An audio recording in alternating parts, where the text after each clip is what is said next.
उसी क्रम में संघ ने अपनी 100 वर्षों की जो यात्रा पूरी किया, उस यात्रा में संघ का समाज का संपूर्ण व्यक्ति सहभागी बने, इसलिए एक कार्यक्रम हिंदू सम्मेलन का प्रत्येक न्याय पंचायत स्तर पर रखा गया। उसी क्रम में आज अपने महोबा का गौड़ी मंडल का यह अपना हिंदू सम्मेलन है। अभी हम सब कथा के माध्यम से, कविता के माध्यम से अपने देश की समस्याओं के बारे में सुन रहे थे। कालखंड कोई रहा हो, हमारे देश में हमारे देश के संत महात्माओं ने, ऋषियों ने, सभी लोगों ने भारत भारत बंद करके रहे इसके लिए काम किया है। और मैं सर्वाधिक काम संपूर्ण समाज को जोड़ने के लिए, चाहे स्वामी दयानंद सरस्वती हो, श्रद्धानंद हो, भगवान राम हो, कृष्ण हो, सारे लोगों ने, महर्षि अरविंद हो, विवेकानंद हो, डॉक्टर अंबेडकर हो, रविदास हो, डॉक्टर हेडगेवार हो, सभी लोगों ने समाज को ही अपनी शक्ति का आधार मानकर इस काम को किया है। आज राष्ट्रीय संशोधक संघ भी इसी समाज को एक शक्ति का आधार मान करके आपके बीच में, हमारे हिंदू समाज में जरूर कुछ कालखंड में कुरीतियां आई, लेकिन हम सब जानते हैं कि हमारा देश पूरी दुनिया के अंदर केवल एक ही देश है, भारत, जिसको मां का दर्जा है। विश्व के अंदर कोई ऐसा देश नहीं है जिसको मां का दर्जा है। हमारा ही देश है और इस देश में रहने वाला मूल हिंदू समाज जो संपूर्ण विश्व के कल्याण की कामना करता है। हम अपने घर में भी पूजा जब करते हैं तो नारा लगाते हैं, धर्म की जय हो, अधर्म का नाश हो, प्राणियों में विश्व का, संपूर्ण प्राणियों में सद्भावना हो और विश्व के कल्याण की अगर मंगल कामना करने वाला कोई है तो हिंदू समाज है। हम किसी भी जात भेदभाव नहीं, हम इस प्रकृति की पूजा करके इस प्रकृति का संरक्षण करते हैं। हम जल की पूजा करते हैं, पेड़ की पूजा करते हैं, वायु की पूजा करते हैं, सूर्य की पूजा करते हैं, चंद्रमा की पूजा करते हैं, यानी संपूर्ण जगत सुरक्षित, संरक्षित, समर्थ रहे। यह हमारी जीवन शैली में है, यह हमको विरासत में मिला है। बीच के कालखंड की कुछ रूढ़वादिता के कारण जरूर हम विघटित हुए, खंडित हुए, लेकिन हर समय हम उस प्रयास को करके विजयी होते रहे। इसलिए एक समय ऐसा था जिस समय हमारे देश के एक युवा सन्यासी स्वामी विवेकानंद जी को पूरे भारत का भ्रमण करके एक नारा देना पड़ा था, गर्व से कहो मैं हिंदू हूं। लेकिन मैं कहूंगा कि उन्होंने नारा देकर के 1902 में उनकी मृत्यु हो गई और 1925 में उन्हीं के सपने को साकार करने के लिए कि मेरी भारत माता पुनः विश्व गुरु के रूप में आसीन हो, तो आज 100 वर्षों में संघ की साधना से निकले हुए स्वयंसेवकों ने अपने जीवन को तपा करके आज विवेकानंद जी के सपने को साकार कर रहे हैं। आज पूरी दुनिया के अंदर आज हर गली मोहल्ले में रहने वाला हिंदू समाज है, अपने को गौरवान्वित महसूस कर रहा है। आज हिंदू समाज के लोग अपने को जगह जगह हिंदुत्व के नाते अपनी पहचान बना रहे हैं पूरे विश्व के अंदर। इतना ही नहीं, 300 वर्षों में हमारे केवल हम पराजय का इतिहास नहीं जानते, अब हम विजय का इतिहास लिख रहे हैं। हम सब लोगों ने कभी पढ़ा था कि अयोध्या का राम मंदिर, भगवान राम का जन्म अयोध्या में हुआ, मंदिर था, वहां पर एक आक्रमणकारी आया, मंदिर को तोड़ करके मस्जिद बनाया। लेकिन हम सब जानते हैं कि हमारे देश के पूज्य संतों ने आह्वान किया। 1989 में इस राम जन्मभूमि का आंदोलन कई बार चला, पूज्य संतों के नेतृत्व में आंदोलन चला। मात्र 34-35 वर्ष की अवधि में संपूर्ण हिंदू समाज की संगठित शक्ति के कारण भव्य अयोध्या का राम मंदिर का तैयार है। आने वाली पीढ़ियां हमारा इतिहास अब पराजय के नहीं, विजय के इतिहास हिंदू समाज अपना लिख रहा है। मंदिरों की बात हो, चाहे अपने देवालयों की सुरक्षा का मामला हो, चाहे भारत के स्वाभिमान का मामला हो, हिंदू समाज अपनी संगठित शक्ति के आधार पर विजय को प्राप्त कर रहा है। हम सब जानते हैं कि अमरनाथ आज लोग दर्शन करने जाते हैं। उस अमरनाथ दर्शन करने जाने के लिए उस समय की जम्मू कश्मीर की सरकार मुस्लिम परस्त सरकार थी। संपूर्ण नेतृत्व करने वाला मुस्लिम समुदाय था।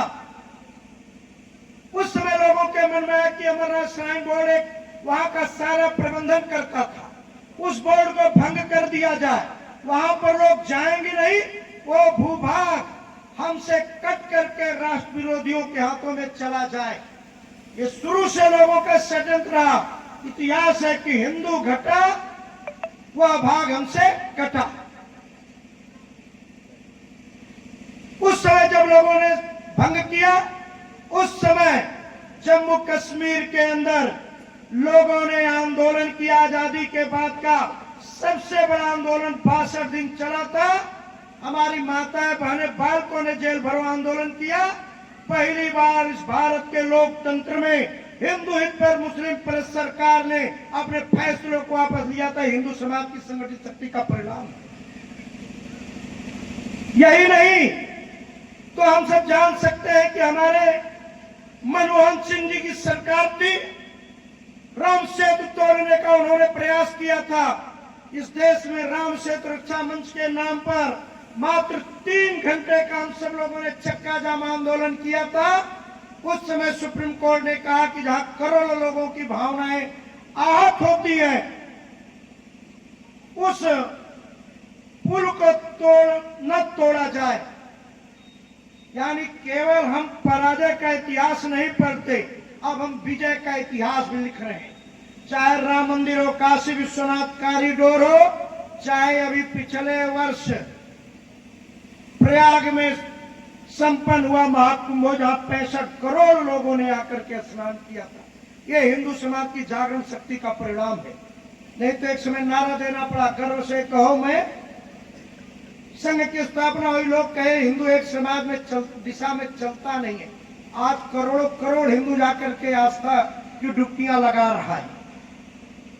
इसलिए हम सब लोग आपके बीच में आए हैं और इस प्रकार का अभियान लेकर के 100 वर्षों में यह हमारी जो विजय का इतिहास लिखा जा रहा है, जो पूरी दुनिया के अंदर भारत का सम्मान बढ़ रहा है, गौरव बढ़ रहा है।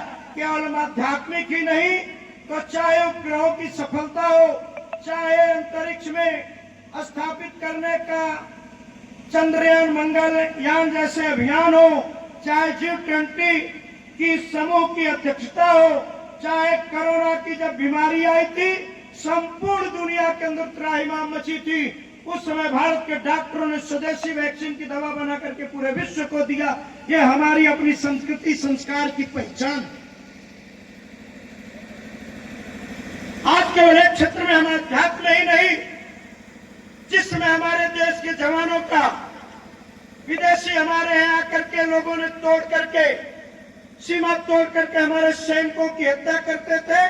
उस समय हम लोग कहते थे भाई समझ जाओ, पड़ोसी हो, समझौता होगा।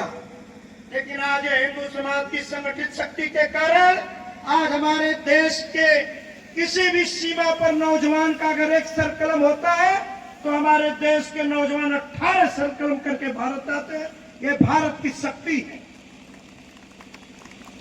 यही नहीं तो केवल हम अपने शक्ति वैज्ञानिक का अध्यात्म ही नहीं तो जिस समय हमारे आदरणीय मनमोहन सिंह जी प्रधानमंत्री थे, यही अमेरिका ने उनका वीजा नष्ट कर दिया कि भारत के प्रधानमंत्री आता भीख का कटोरा लेकर के आ रहा होता। लेकिन आज पूरी दुनिया के अंदर आज हमारे देश के प्रधानमंत्री भारत के किसी देश में जाते हैं तो वहां के चाहे राष्ट्रपति हो, राष्ट्राध्यक्ष हो, प्रधानमंत्री हो, हमारे देश के प्रधानमंत्री का प्रोटोकॉल तोड़ करके सम्मान करते हैं। ये भारत के सभी संपूर्ण भारतवासियों का सम्मान है, हमारी जागृत हिंदू शक्ति के संगठित समुदाय का सम्मान है। लेकिन ये धारा बढ़ रही है, ये गति बढ़ने वाली है। इसके बीच में हम सब लोग कुछ विषय लेकर के आपके बीच में आए हैं, जो हमारे हम सब बीच में जाकर के कुछ लोग आते हैं जाति पात से तोड़ेंगे, हम सब समता और ममता से जोड़ेंगे, इस भाव को लेकर के काम कर रहे हैं। तो कुछ बातों पर हम सब अपने गांव में, क्यों कि संघ चाहता है, संघ की यही इच्छा है कि हमारे देश का नेतृत्व हिंदू समाज जैसे हाथों में तो हो, लेकिन वह भी निर्णय कब करेंगे, जब हर गांव गली में संगठित हिंदू समाज संगठित होकर के रहेगा तब करेंगे। इसलिए समाज में परिवर्तन जब भी आता है, समाज की संगठित शक्ति के कारण आता है।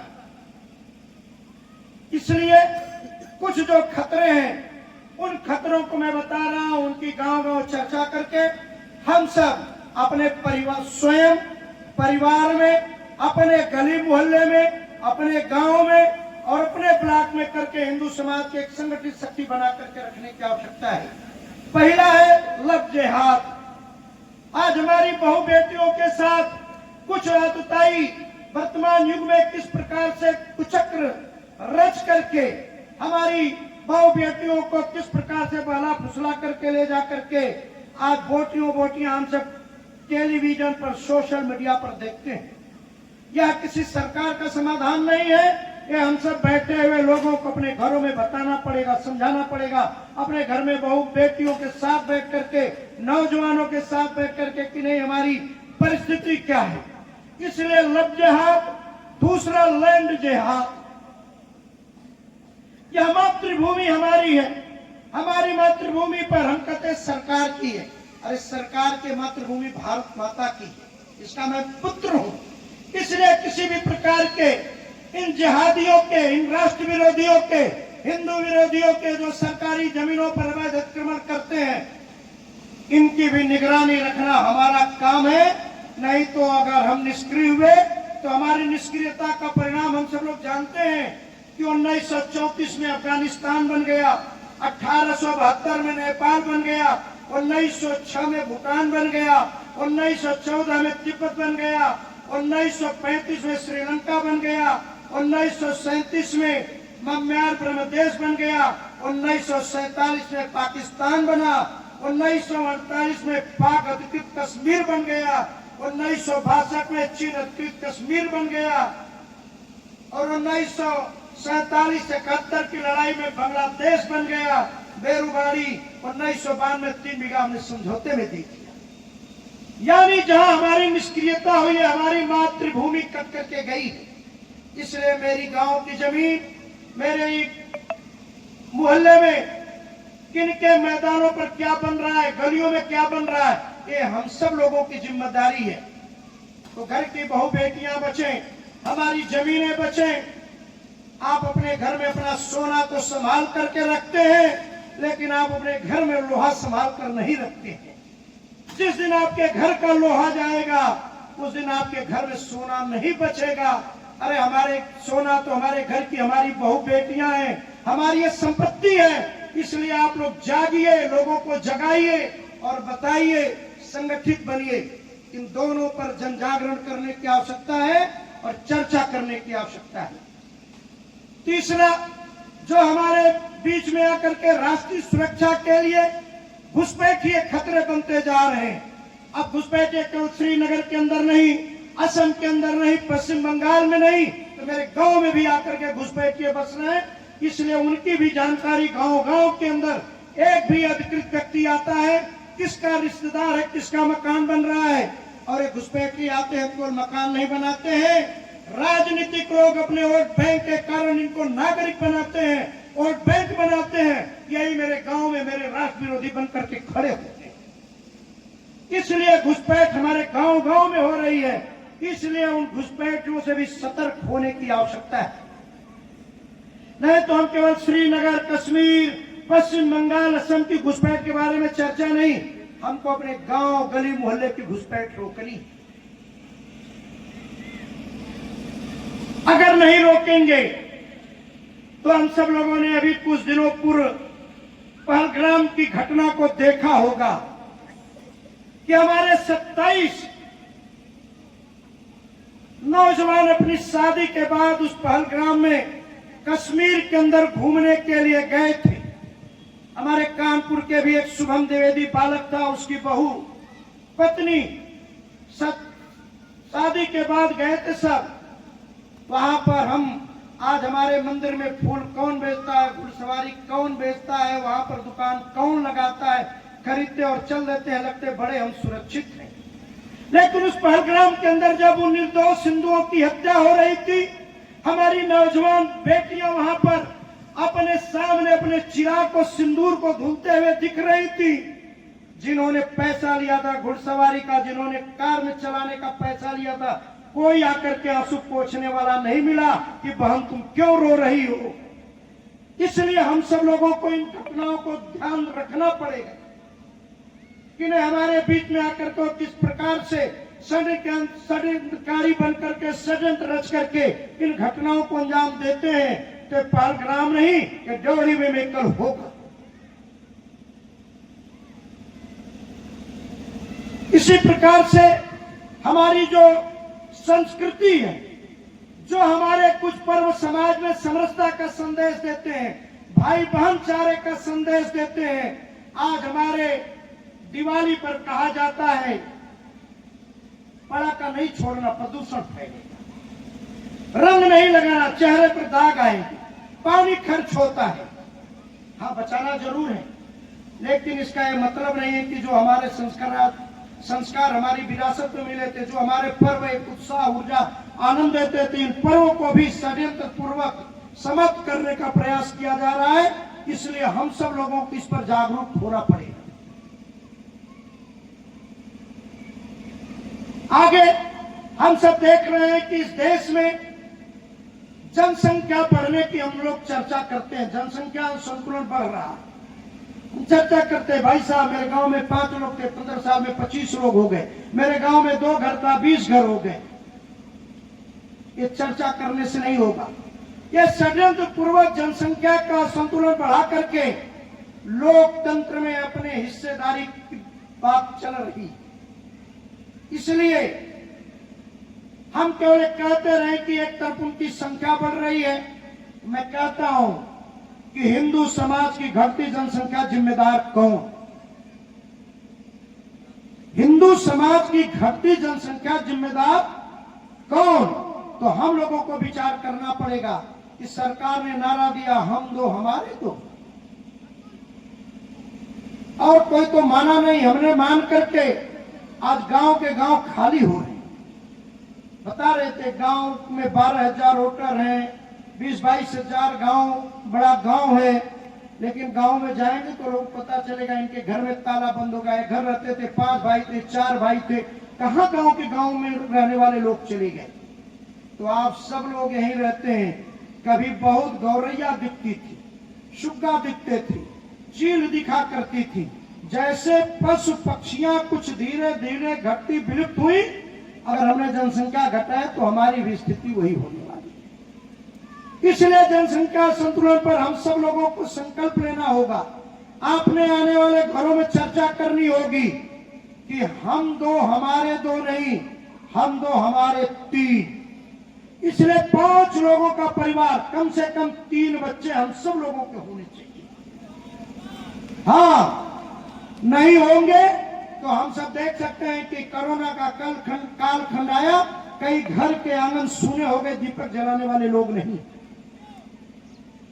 इसलिए हम सब लोगों को ये कहने से नहीं होगा जनसंख्या, इसके लिए विमर्श लोग खड़ा करते हैं।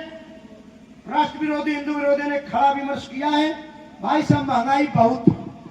हम सब अध्ययन करें कि आज के 2 साल 3 साल हमारी पीढ़ी, हमारे परिवार के लोग गांव में खेती करके एक संपन्न परिवार हुआ करता था। उन्हीं परिवारों से आज IAS IPS निकला करते थे, और आज भी आज प्रबुद्ध वर्ग के लोग हैं। आज भी IAS IPS निकलने वाला गांव में पढ़ा हुआ 3-4 भाइयों के परिवार के लोग हैं। एक बेटा एक भाई वाला कोई IAS IPS नहीं बन रहा। आज धन वही है। आज जहां धन वहां जन नहीं है, जहां जन है वही धन है। इसलिए आज हम सब लोगों को अपने परिवार में जनसंख्या पर विचार करना पड़ेगा। आने वाली पीढ़ियों को यह बताना पड़ेगा, यह संकल्प हमको अपने परिवार में तय करना पड़ेगा नहीं तो आज हमारे घरों में, कानपुर में अभी 1-1.5 महीना पहले एक अपार्टमेंट में एक कार्यकर्ता की मृत्यु हो गई थी। तो मैं गया, कैसे बातचीत चल रही थी। दुर्भाग्य से उनके 3 बेटे थे, तीनों बेटों की मृत्यु हो गई। जो हमारी बीजेपी में संगठन में काम करने वाली महिला कार्यकर्ता, उनके पतिदेव जी भी चले गए। एक ही बेटा तो मृत्यु हुई थी। तो मैं गया था, तो वहां पर 400-500 अपने पूरे विचार परिवार के कार्यकर्ता थे। तो हमने कहा कि देखिए, आज इनके यहाँ संगठन से जुड़े रहने के कारण आज इतने लोग आ गए। आज हमारे पाठक जी भी नहीं है, इनके दोनों बेटों भी चले गए, यह भी बेटा दुर्भाग्य से चला गया। आज अगर विचार परिवार में होता तो इनके दरवाजे कौन आता। तो आज संगठन से जुड़ने के कारण तो लोग आ रहे हैं, लेकिन आज उन परिवारों में कल्पना करिए, जब रो रही थी तो एक शब्द बोल रही थी कि कल मैं जाऊंगी तो मुझे कौन उठाएगा, कल मैं जाऊंगी तो मुझे कौन उठाएगा मेरे आंखों के सामने।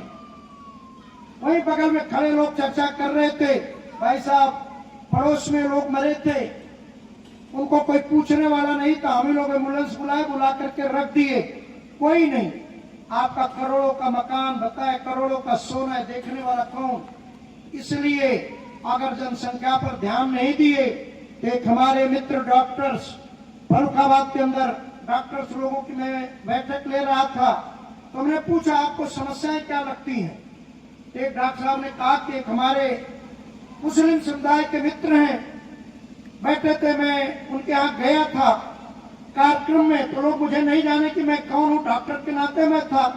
तो वहां लोग चर्चा कर रहे थे कि देखो, कमाओ, मकान बनाने की जरूरत नहीं है, व्यापार करने की जरूरत नहीं है, 25 साल बाद तो सारे व्यापार मकान हमारे ही होने वाले, कौन राज भोगेगा।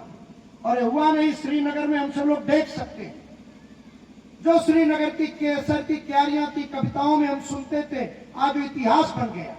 इसलिए हम सब लोगों को जनसंख्या पर अपने विचार करना होगा। इसलिए अपने परिवारों में बैठ करके इन पर विचार विमर्श करके हम सब लोग इस पर जरूर ध्यान दें, नहीं तो हिंदू घटा देश बटा। इन बातों को लेकर के ध्यान दे करके हम सब लोग आपके बीच में संघ 5 बातों को लेकर के समाज में आज पंच परिवर्तन के नाम से कुछ काम करने के लिए आपसे आग्रह कर रहा है कि वह अपने जीवन में करते हुए हम सब संपूर्ण समाज का वह धीरे धीरे विषय बने और कुछ बातें थी, समस्याएं इनको बताएं, करते हुए हम सब आगे बढ़े।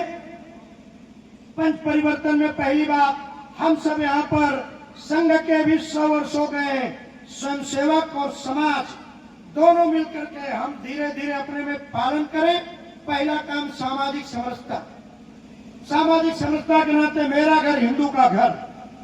अभी बड़े बड़े कथाओं के माध्यम से, कविताओं के माध्यम से जाति पात की बात हो रही थी, या कोई भाषण से समाधान नहीं होगा, हमको अपने व्यवहार में उतारना होगा।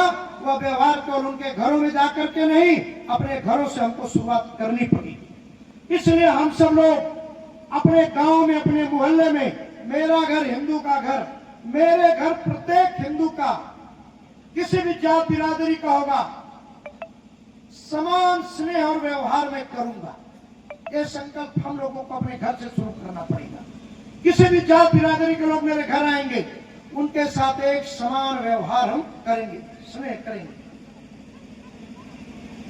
हम सब जहां रहते हैं अपने गांव में, ऐसे जो झुग्गी झोपड़ी में रहने वाला परिवार है, 10 परिवार मैं गोद लूंगा। उन परिवारों में जाना, होली दिवाली की खुशियां मनाना, उनको बुलाना, उनसे हम संपर्क रखेंगे।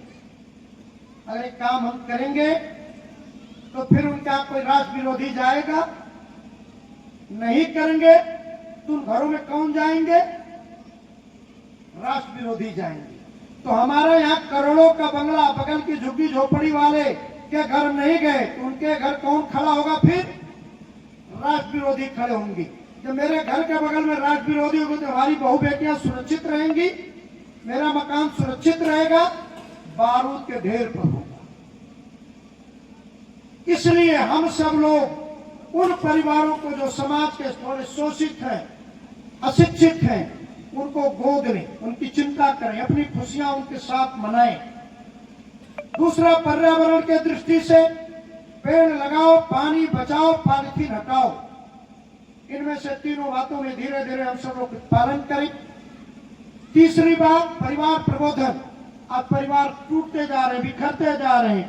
पूरे विश्व के अंदर भारत एक ऐसा देश था जहां परिवार व्यवस्था थी, परिवारों में सामूहिकता का भाव होता था, परिवारों में हमारा भजन, भोजन, भ्रमण, ये सारे एक साथ हुआ करते थे। लेकिन आज परिवारों में हमारे पास इस आपाधापी आर्थिक युग में कोई 6 बजे भोजन करता, कोई 8 बजे करता है, कोई अनेक प्रकार के, तो समय भी बदला, स्वाद भी बदला। और उसके कारण आज परिवारों में इस प्रकार के विघटन हो रहे हैं कि कभी हम भाइयों से अलग हुए, माता पिता से अलग हुए, आज पत्नी में हमारे दरार पड़ रही है। इसलिए हम सब लोगों को मिलकर के सप्ताह में एक दिन भोजन एक साथ करें।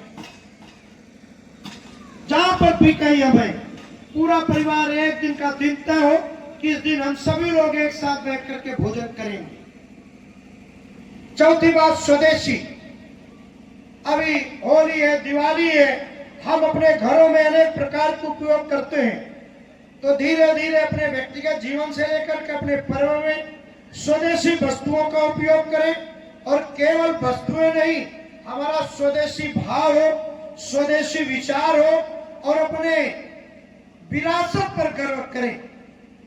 कभी कभी हम विदेश की चीजों को देखते कहते हैं ये विदेश की चीज है बड़ी अच्छी, इसलिए अपने विरासत पर गर्व करके अपने देश, धर्म, संस्कृति की बातें अपने बालकों को भी बताएं, इतिहास बताएं। पांचवी बात, नागरिक कर्तव्य। जो भी सरकार के नियम है, जो भी शासन है, जो भी संविधान है, इनकी बातों का हम पालन करेंगे। सड़क पर बाएं चलना है तो बाएं चलेंगे, बिजली बचाना है तो बिजली बचत करेंगे। सरकार का है कि नहीं दुर्घटनाएं हो रही है, हेलमेट लगाना है तो हेलमेट लगाएंगे, मोटरसाइकिल पर 3 लोग नहीं बैठना तो नहीं बैठेंगे। जो भी हमारे शासन के या धीरे धीरे हमारे जब संस्कार बनेंगे, इन 5 बातों के आधार पर धीरे धीरे हम सब लोग पालन करके चलेंगे, तो 10-12 वर्षों तक आने वाले में 2047 में पूरा जो भारत विश्व गुरु था, सोने की चिड़िया था, दूध दही की नदियां बहती थी, कुछ काल खंडों में हम जरूर भूले भटके थे, लेकिन अब हम एक साथ आगे बढ़ करके हम सब इन बातों को लेकर के संपूर्ण समाज को समरस बना करके एक संगठित हिंदू समाज की शक्ति हर गली मोहल्ले में बना करके रखेंगे। क्योंकि अब हमारे गांव में ही हमारा हिंदू समाज की समस्या समाधान हिंदू समाज की संगठित शक्ति के बल पर होगा। यह हम सब लोगों को बना करके रखना है। इसलिए आने वाले समय में भी हर गांव-गांव, गली-गली जा करके कोई भी राष्ट्र विरोधी, संविधान विरोधी लोग आकर के किस प्रकार का षड्यंत्र फैला करके हमारे बीच में जाकर के बताते हैं कि ये लोग संविधान विरोधी हैं, शासन विरोधी लोग हैं, ये फला के विरोधी हैं। हमको अपने आचरण व्यवहार से इन लोगों के बीच में जाकर के बता करके अपने गांव-गांव के अंदर, गली-गली के अंदर संपूर्ण हिंदू समाज की समरस संगठित शक्ति के आधार पर समर्थ भारत जो बन रहा है, आगे बढ़ रहा है, उस गति को हम सब आगे बढ़ा करके अपने को विश्व विजयी बनने की तरफ अग्रसर है, यह बना करके रखेंगे। आज के दिन इतना ही निवेदन करते हुए आप सबके भविष्य की मंगल कामना करते हुए बात को समाप्त करता हूँ। भारत माता की जय।